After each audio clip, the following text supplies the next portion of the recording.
Olá, eu sou Josué Campanhã, diretor da Envisionar, e o verso que eu gostaria de compartilhar com vocês hoje está em 2 Coríntios 7,10. Pois a tristeza que é usada por Deus produz o arrependimento que leva à salvação. E nisso não há motivo para alguém ficar triste, mas as tristezas deste mundo produzem a morte. Eu sei que todos nós gostamos de conhecer Deus na alegria, nos milagres, nas coisas boas que Deus faz com a gente. Mas, algum tempo atrás, aprendi que podemos conhecer Deus na tristeza. E quando conhecemos Deus na tristeza, conforme o texto diz, isso leva a mudanças e decisões novas na vida.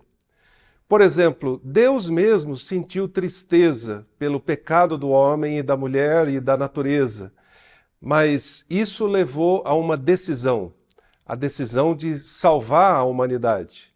Jesus sentiu tristeza quando, prestes à cruz, sentiu o peso do nosso pecado, mas isso foi que levou ele a focar na cruz e não desistir de morrer por mim e por você.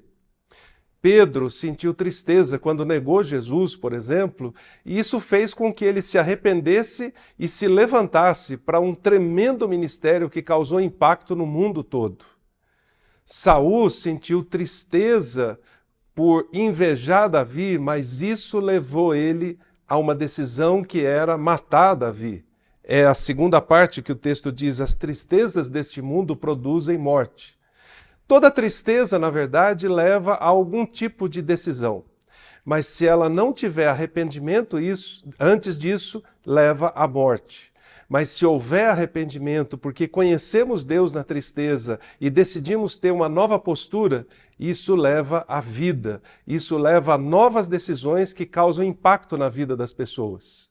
Da mesma forma que Pedro teve tristeza que gerou arrependimento e vida, um outro apóstolo, Judas, teve um tipo de tristeza que levou à morte, à sua própria morte.